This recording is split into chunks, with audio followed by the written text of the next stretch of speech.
When my son and daughter-in-law didn't show up for my housewarming party, I didn't say a word. The next morning, Chloe demanded the keys to my $2.5 million coastal estate. I read her message, finished my coffee, and texted back a single word, no. That was the day I finally realized family gets my love. They don't get a VIP pass to my life. I stood in the middle of my new living room, running my hand over the cool white marble of the kitchen island. The housewarming party had wrapped up an hour ago. My friends had spent the evening laughing, drinking the good wine, and marveling at the sheer scale of this $2.5 million property. It was the dream home I'd worked toward for years after my husband passed away. Everything was perfect, except for one detail. My son Julian and his wife Chloe were nowhere to be found. A brief text on my screen was their only presence all night. Chloe is too exhausted. She wants to sleep in tomorrow. We'll swing by some other time, Julian had written. This wasn't a sudden bout of fatigue. It was a calculated choice. I knew my daughter-in-law avoided any event where she wasn't the star of the show. In the past, I might have shed a tear or spent the night wondering what I'd done wrong. But tonight, I felt a calm, almost liberating clarity. I loaded the last of the champagne flutes into the dishwasher and wiped down the spotless counters. The house was quiet, but it wasn't a heavy silence. It was clean. For years, I'd swallowed little disrespects to keep the peace. I'd covered their bills when they came up short at the end of the month and made excuses for their behavior. But as I walked through the spacious rooms of my new home, I made a choice. The era of endless understanding was officially over. I turned off the outdoor lights and looked out at the dark garden. I knew Chloe would see the photos of the party on social media in the morning. She'd notice the view, the lawn, and the luxury she'd missed.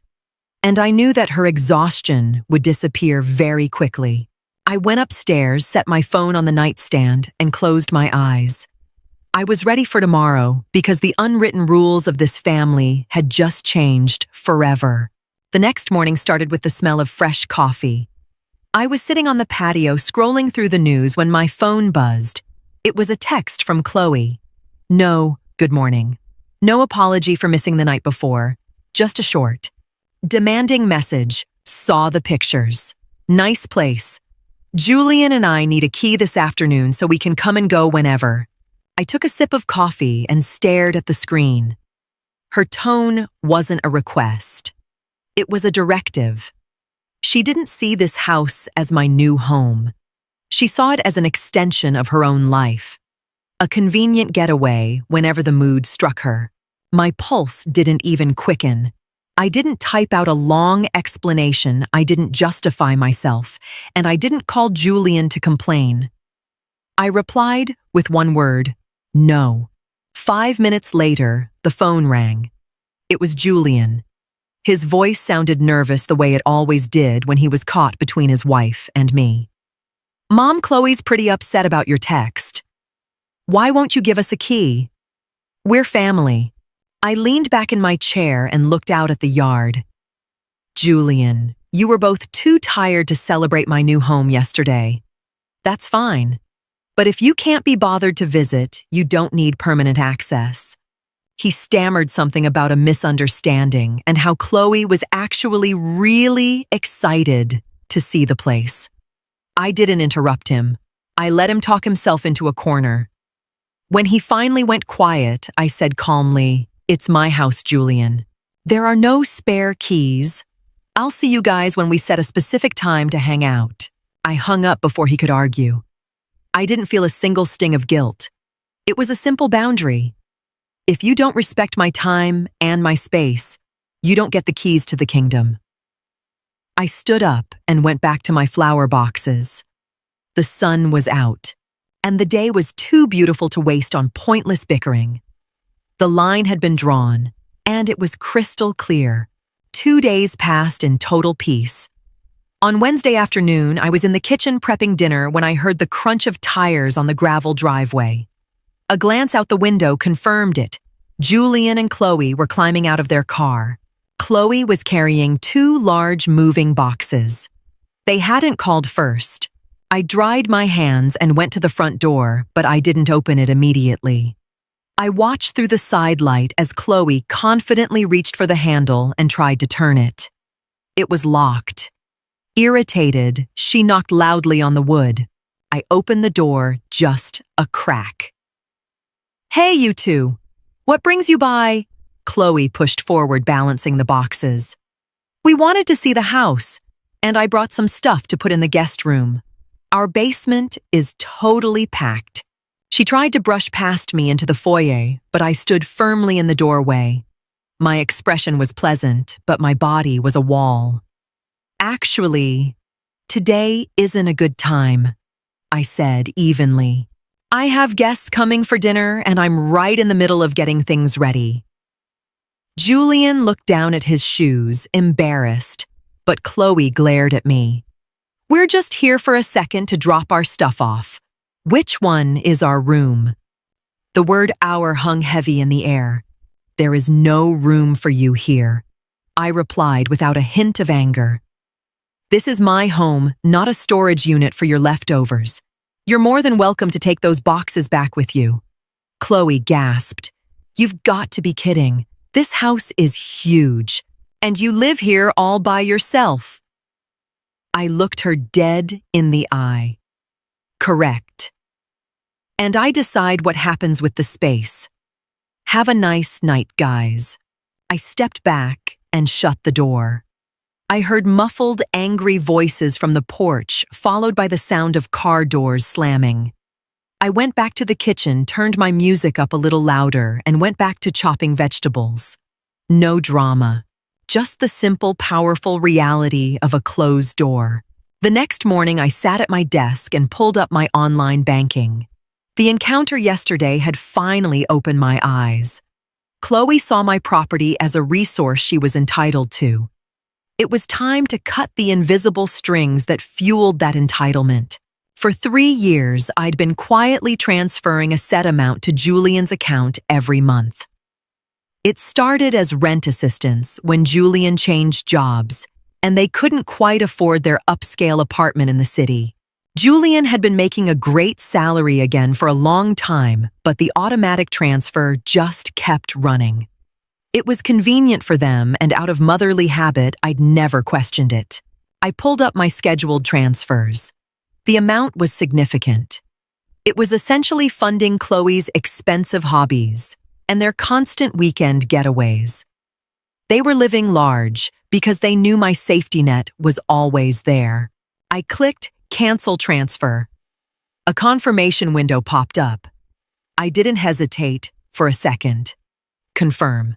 From now on, that money would stay in my own savings. I didn't call Julian to tell him. Grown adults should know how their own finances work. If they couldn't maintain their lifestyle without my silent subsidy, that was no longer my problem. I closed my laptop and took a deep breath. It wasn't an act of revenge, it was an act of clarity. I wasn't taking anything that belonged to them. I was simply stopping a gift that was never appreciated. The dependency Chloe masked with arrogance was about to become very visible. I grabbed my jacket and decided to take a long walk in the park nearby. The sky was clear, the air was crisp. I felt lighter than I had in years. I had reclaimed control of my life quietly and effectively. Over the weekend, I decided to make some small but significant changes to the house. Chloe had made it clear during her failed visit that she viewed the West Wing as her personal territory. It housed 2 large guest suites with a shared bath. I called a contractor I'd known for years and asked for a quick favor. That afternoon, he replaced the standard handles on the double doors leading to the West Wing with an electronic keypad lock. It was a clean, modern solution. I programmed the code and kept it to myself. I then repurposed the rooms. One became my new library. The other became a studio for my painting, a hobby I'd neglected since my husband passed. I set up easels, laid out my oils, and filled the shelves with books. There was no longer room for uninvited overnight guests or stray boxes. It was now my private sanctuary designed entirely for me. I knew this physical boundary was a loud message. It required no speeches and offered no room for debate. A locked door is a fact, not an argument. Sunday evening, the phone rang. It was Julian. He asked tentatively if they could come over for coffee the next day. Chloe wants to look at the rooms. She has some ideas for the decor, he said hesitantly. I smiled slightly while priming a canvas. You're welcome to come for coffee, Julian, but there's nothing left to decorate. The house is finished. He was quiet for a moment. We'll see you tomorrow at 5, I said, cheerfully ending the call. I was actually looking forward to the visit. I wasn't afraid of Chloe's bossy attitude anymore. I was standing in my own fortress, and the drawbridge only lowered from the inside. Tomorrow was going to be an interesting lesson in reality. At exactly 5 o'clock, they were at the door. No boxes this time. I invited them in and led them to the great room. I had fresh coffee and homemade lemon cake ready on the coffee table. Chloe looked around sharply, her eyes searching for any weakness in my resolve. It's very nice in here, she said with a fake smile. Julian mentioned you finished the West Wing. I'd love to go see where we'll be staying when we come up for weekends. I calmly poured her a cup of coffee and handed it over. There are no guest rooms anymore, Chloe. I've converted the West Wing into my studio and library. Her smile dropped instantly. Your studio. You haven't painted in years. That's a total waste of space. We could use that area much more effectively.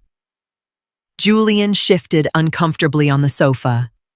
Chloe, just drop it, he muttered, but she ignored him completely. She stood up and marched toward the hallway that led to the West Wing.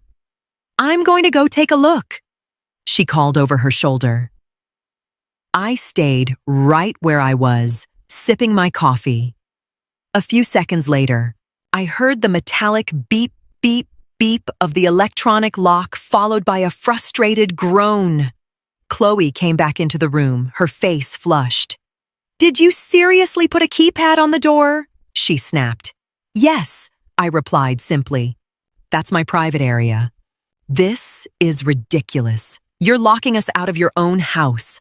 How selfish can you be? I set my cup down gently and looked her right in the eye. Chloe, this is my home. Every square inch of it belongs to me.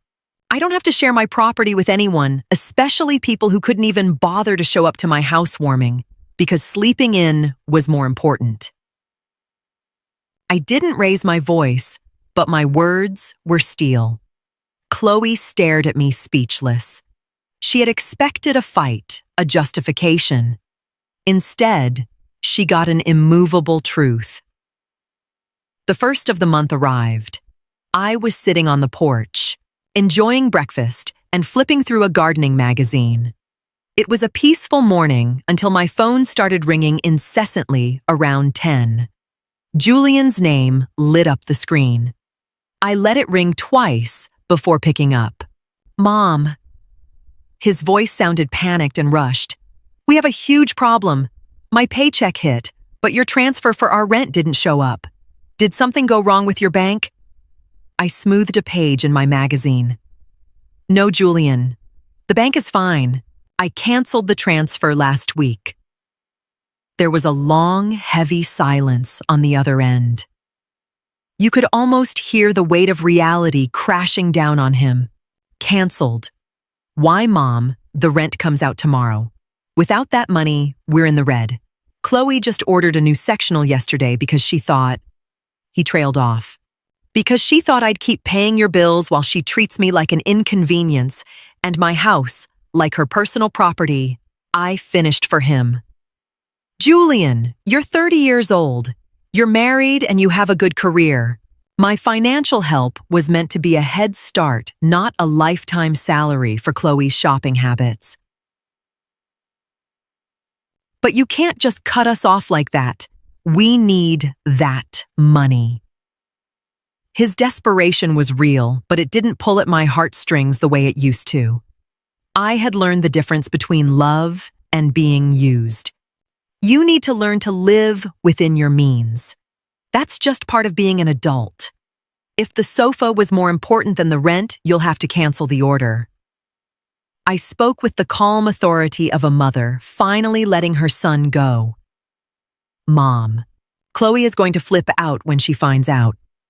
That's something you need to handle with your wife, Julian. Have a good day.